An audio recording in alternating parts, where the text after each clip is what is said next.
Hey, my name is Shruti. I'm an author and spiritual teacher, and I write and talk about my experience of spiritual awakening and chronic pain.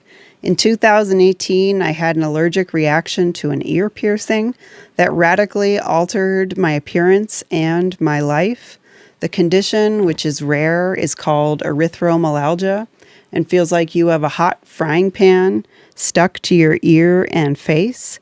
I was also on prednisone for 6 years, which radically altered my appearance for the duration of the illness. Most doctors didn't think I would recover, but that is why I'm sharing what I have to share, because it helped me get through it, and it can help you get through your problems too. Hope you enjoy. This may be the most philosophical video on eyelashes you will ever see. If you don't think eyelashes are powerful, then I have a story for you. In high school, I was getting ready for bed. I turned off all the lights, had already put my PJs on, and forgot that I needed to go to the bathroom. So I went to go to the bathroom, was overconfident enough to not turn the lights back on, and ran straight into the wall.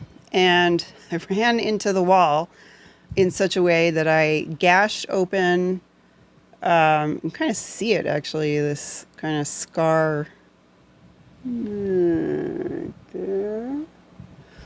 on right above my eye, and it wouldn't stop bleeding. So it's like 10 or 11 at night, and I'm really embarrassed, but I go with my mom to the ER, and we have to tell everyone publicly what happened, like I'm doing now. And so the technician decides, instead of doing traditional stitches, because it's so close to my eye, he's going to do liquid stitches. And liquid stitches is basically super glue. So he's super gluing this area above my eye, and it drips down and glues this eye completely shut. And so he freaks out and starts ripping the glue off of my eye as fast as he can as it's drying, to try and not have my eye be glued shut. And in the process of doing that, he ripped off most of my eyelashes. And the ones that were left were just little, like they were totally covered in glue, so they stuck straight out, and were actually very uncomfortable because you could like feel them every time you tried to open and close your eye. So my eye was kind of swollen. The whole area was swollen. It was bruised. And then there was just like this glue residue and like no eyelashes. So this was funny, but not funny. And I took a selfie. It looked bad, because it was. And it looked even worse in the selfie. And I put the selfie kind of half as a joke on my Facebook profile, and mostly just to show my friends, kind of as this joke of like, haha, I went to the ER, look what happened. I'm the creature. And I put the name of the hospital in the post, and it was not an at mention. I don't even know if I knew what that was at the time. And I didn't intend for the hospital necessarily to see it. I was a little bit peeved and was like, hey, thanks you guys.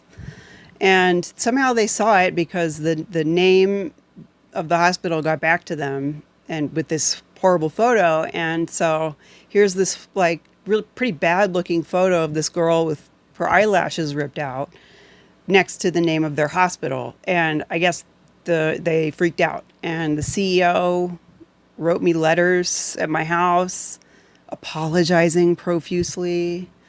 And they sent me more letters saying that I didn't have to pay for any of the services, and that they'd talked about it like in their big hospital meetings, and it was just like became this huge deal. And so of course, and you know, at the end they also were like, can you please take this down? So I took it down. I didn't intend for it to happen that way. That's not why I did it. I didn't know it would be this huge deal, because it's eyelashes. And I did learn, though, the power of eyelashes, B, that a woman's appearance in society is like of paramount importance to people. Like, no one was upset about the gash above my eye. They were upset because they pulled my eyelashes out and it looked bad. So the third thing I learned is the power of social media and the power of a photo to tell a story. And besides the fact that it was super uncomfortable and my eye was puffy, you know, I was a little bit surprised, honestly, that eyelashes were such a big deal. So fast forward to now, and I don't really have eyelashes anymore. And I also don't have, my eyebrows have significantly thinned. So what you're seeing in these videos is makeup. And I don't necessarily mind that. I just want to talk about it and make a point about beauty and society along the way. And also a point about divine feminine goddess consciousness. So the reason I don't have eyelashes and have thinning eyebrows is because of the allergic reaction I had to the ear piercing in this ear that caused erythromelalgia, that caused the swelling and the inflammation in my face, and also in this eye, this poor eye that was the same eye that had all the eyelashes ripped out of it, which, by the way, took forever to regrow. This eye would go through just daily cycles of pretty intense inflammation to the point where it was almost swollen shut each night. It was totally red, puffy. And so I guess that cycle of inflammation can affect hair growth. And it can cause your eyelashes to fall out and not regrow. And it's not just the eye, it's also this whole side of my face and also my face in general. So that's one reason why I potentially don't have eyelashes anymore. I'm going to put a photo up of my eyelashes and my eyebrows right before this all happened. And so you can see how thick and full they were. And then 5 years in, another photo after prednisone and medication and inflammation. And you'll see that there's significant thinning and pretty much no eyelashes. So it's definitely a result of this incident, because days before the incident, I had the eyelashes, and then after the incident, I don't have them. So another possibility is all the medications. There are medications that cause this type of hair loss. I don't know which one it is. I'm on 20 different meds. So one of the meds might have been causing hair loss. Also, prednisone. When I came off of the prednisone, whole big thick chunks of my hair were falling out just by doing nothing, just brushing it and just like touching it, hair would just fall out, which was not fun. And it's because the prednisone, when it leaves your system, your own system has to catch up and replace what the work the prednisone was doing. So in that gap, you have that your body is incredibly stressed. And when your body's stressed like that, you lose hair, not just hair, but eyelashes and eyebrows. And surgeries can do it. I mean, people have had surgeries and lost literally all their hair from the stress of having the surgery. Now, I'm not just talking emotional stress. I'm talking just physical stress of your body going through a traumatic event like that. So there have been several of these. I've had surgeries. I've had the prednisone thing. But even before all of that, the photo that I'm showing up here is before coming off prednisone, before surgeries. So I think it's like a medication, and the inflammation maybe is what's really doing it. And then of course there's always the factor of aging. I know that just by aging you can lose hair as you age, but I'm not in my 40s yet, and just seems like a lot of hair loss really fast to be just aging on its own. So, anywho, I lost my big, beautiful, thick, dark eyelashes, which I loved, and never had to think about, and didn't wear. I went through a period where I didn't wear pretty much any makeup, and that was partially because I read a book called The Beauty Myth, which I didn't realize was a feminist textbook for challenging the standards of beauty in society. And the book basically says that the patriarchal system created a false standard of beauty that makes women rely on products, that sucks up time and money, and also sort of gives you low self-esteem if you think you need the products to be beautiful.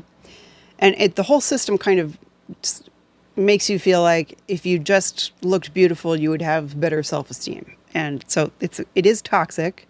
I do agree with what the book is saying. As a young woman, I lived this kind of pressure, and still live it, to always look good and to wear makeup and to look beautiful. And so I kind of walked against the grain as a young woman not wearing makeup. And so when you awaken spiritually, you awaken out of the identity of feeling like you're just this body, you're just a human being, you're just female or male, and you question all of these things that we take for granted, that we grow up thinking we are. We grow up, identifying as male or female. We believe we're humans. We don't talk about the fact that before we were humans, we were formless souls, a formless consciousness that decided to temporarily wear the skin suit of a human being in whatever gender it has. So we are part human being and we are part soul. And so at this point in time in my life when I was younger and dealing with a lot of chronic health issues, I just wanted to shed everything that was a false layer and find and really understand and identify and live from the thing that was really true about me, which was nothing to do with the physical form. So I shaved my head, I didn't wear makeup, I wasn't interested in any kind of external adornment, and was just focusing on shining my inner light out into the world, which I would highly recommend. I had awesome self-esteem. I loved it. I still, in some ways, miss that phase. And it's really brave to not rely on your external appearance at all if you're female, but especially if you're a young woman and all of that societal pressure is on you. So I actually read at one point that the spiritually awakening woman would not use her appearance as a weapon against others. So I took that to heart and really just tried to downplay everything about my physical appearance and got really irritated with people if they would even try and give me a compliment. So, and it's because I could sense that there was just like this hyper focus on my external appearance, which there still is in society, and it's part of why I'm making this video.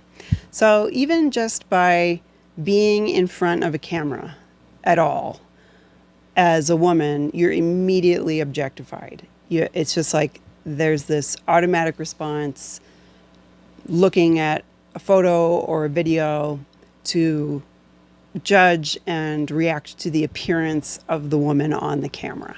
So I know that every time I'm getting on these videos, and I am making sure that my appearance is suitable for a camera, meaning you when you're in front of a camera, everything about you looks like you're wearing no makeup. Even if you're wearing a lot of makeup, it looks like you're wearing no makeup. So I have been learning how to be in front of a camera and wear an appropriate amount of makeup where I'm comfortable, and also I can speak through a medium where I know that before I open my mouth and have the chance to say anything, I'm being objectified. And then hopefully by the end of the video, we've cut underneath some of the objectification. So that is part of the reason I'm wearing false eyelashes, but that is not the only reason I am wearing false eyelashes. I went through 6 years of suffering where I looked and felt awful. And now that I get my youth back temporarily and I look and feel good, I want to look and feel good. And I lost my eyelashes. I don't have a choice. I'm also at a time where I'm sort of super interested now in not appearances, but in the self-expression of the external world. And this is a shift. So the shift was going from kind of a divine masculine movement away from the world of form to find what is formless by cutting away and becoming very austere and minimalistic and just shutting out the noise to find out what is really true about myself. But once I found that truth and was totally certain and stable in that truth, it's like it's so abundant, it's so expansive that it doesn't want to live a life of austerity necessarily unless you choose. I think everyone should choose how they want to live and how they want to look. So the movement that I'm experiencing now is, especially now that I feel better, I'm not in as much pain, and I have the opportunity to express a little more joy and happiness. There's almost like this flowering of what I would say is a divine feminine form of spiritual awakening back into the world of form, where now you come back in, but you come back differently. So instead of being interested in beauty from the perspective of like, well, how does the patriarchy view me? It's how do I feel inside and how do I want to look when I go out in the day and what makes me happy when I look in the mirror. So from that perspective, I have been having a lot of fun experimenting with probably 500 different eyelashes, all different kinds of makeup, clothing, jewelry. I learned to embroider. I learned to do my own nails, which I was never interested in because I played guitar and piano, and you cannot have long nails to play guitar and piano. And I still don't really like it. So these are not my real nails. These are press-on nails that I paint myself, which I view as a form of self-expression. There's so many things I use my hands for in the world where I'm channeling the divine, feminine, formless consciousness into the divine, feminine, physical world. Music, art, embroidery, crochet. I mean, so many things that you use your hands for, and your hands become kind of this divine tool. And when you love to do things with your hands and you see them as this divine tool that kind of brings you all this abundance, you have this urge to not so much decorate them as like adorn them in as if they're like a tool of ritual. And that made me very excited. So it's sort of this goddess movement where now that I've sort of rejected everything about the world of form and found what's truly formless, the formless wants to come back through the world of form because that's what created the world of form in the first place. It's both.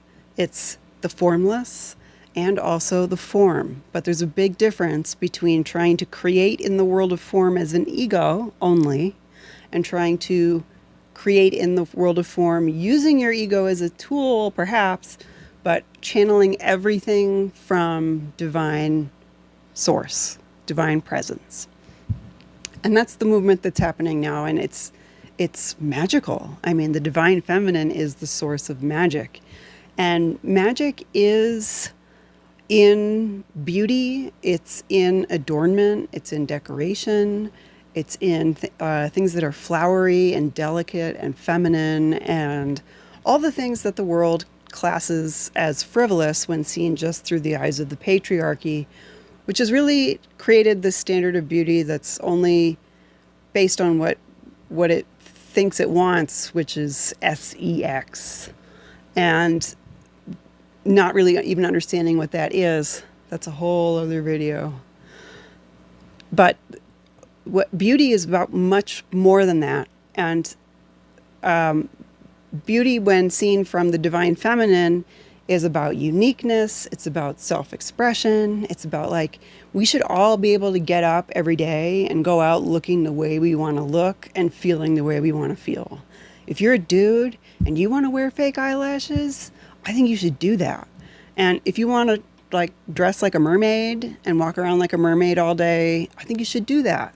And if you want to dress like a knight in shining armor and carry a sword, as long as you don't, like, hurt people with it, I think you should do that.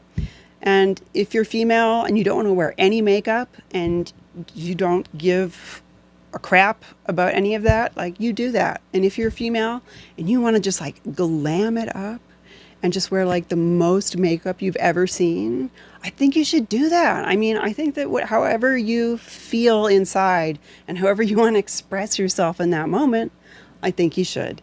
And I don't think the world allows for enough of that. We put it into categories like Halloween or a dress-up party or a play or a costume or whatever. But we don't allow ourselves to play enough when we get older the way we used to play dress-up when we were younger. And that's kind of how it feels like for me. I feel like I just feel like I'm a little girl playing a really fun game of dress up. Like today, I just want, like, the biggest, most beautiful eyelashes you've ever seen. But maybe tomorrow, I don't want the big eyelashes. But then maybe the next day I want to wear a flowery hat. But then the next day I just want to wear all black. But then the next day, and it's like just this sort of, like, it just brings color and flavor and magic into your life to have all of these details. And in a way that is not based on something toxic, something where the system made you feel like you had low self-esteem, so you had to do these things. And it's changed the way I looked at the beauty industry as well. I mean, I never used to see value in it, but now I do, but from a different perspective. So I found a whole bunch of beauty products that are made with women's health in mind, from natural ingredients that actually help the health of your skin and your appearance at the same time that it does make you look good. So, for example, a tinted bronzer that has jojoba oil in it is doing two things at once. It's maybe giving you a bit of glow that you didn't have that morning and maybe felt like you would like to show to the world, and also maybe giving you that glow for next time because now you have your skin hydrated and you saw. Anyway, that is the movement where it's like, first we need to really critique and undercut the current standards of beauty, but then we don't have to stay in this, like, austere world where there's no color or expression or magic.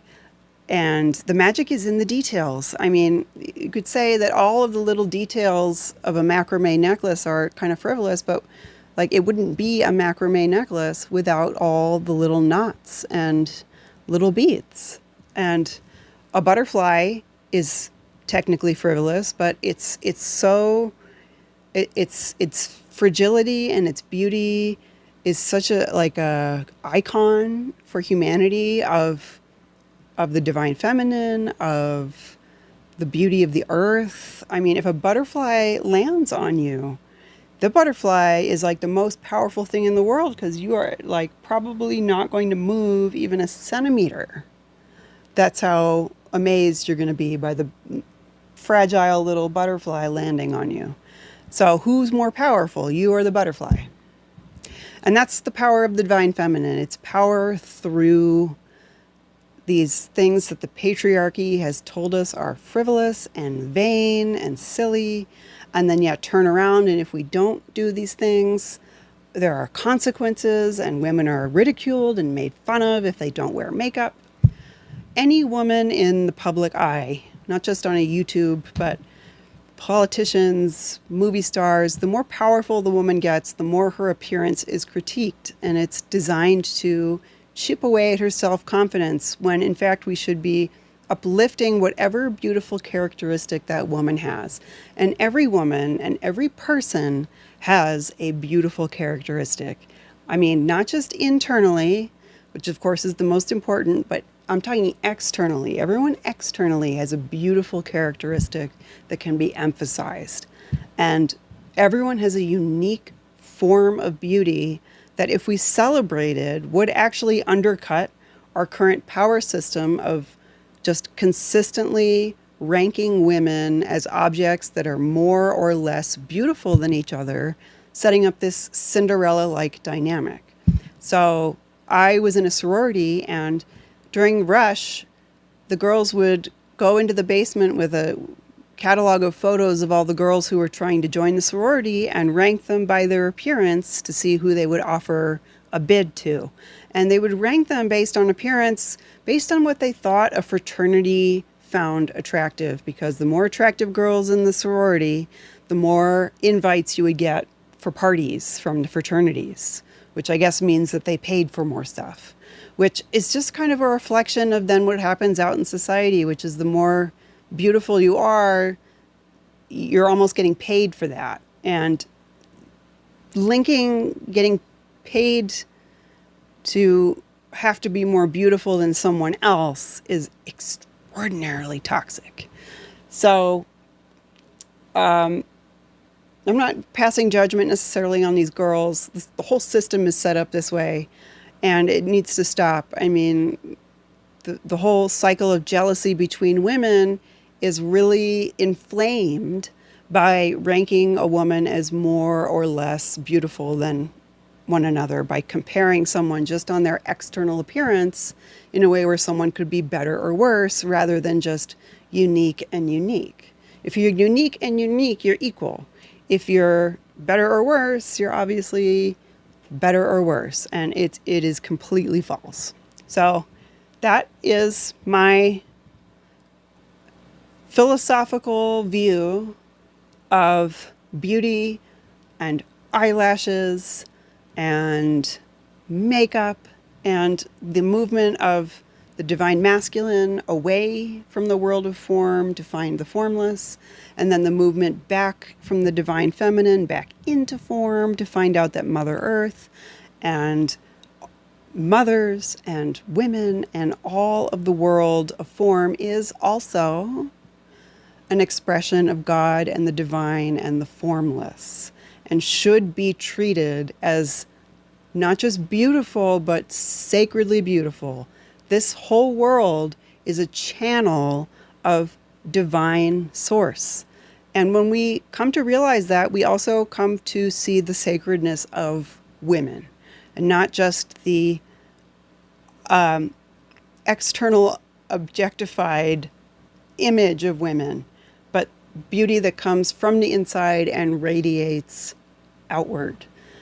And that is my goal when I get ready. That is something that I am wanting to express in my life. And no, I do not need fake eyelashes to feel beautiful, but I love them. I love also how I look with barely any eyelashes left.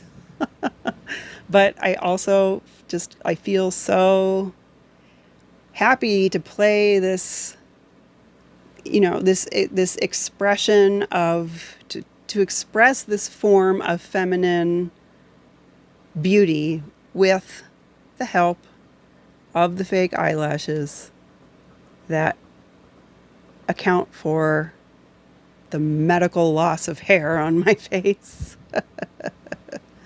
Anyway, I had fun making this silly video, which I hope by now you know is actually not that silly, because the power of eyelashes. And anyway, I hope you had fun watching. Hey, thanks for watching. If you want to learn more about me, you can check out my website, which is www.meet-shruti.com, linked below. Also, since I am a vastly better writer than I am speaker, I'd highly recommend checking out my book, The Hidden Value of Not Knowing, also linked below on Amazon. And of course, I'm obligated to say you should like, subscribe, comment. See you next time.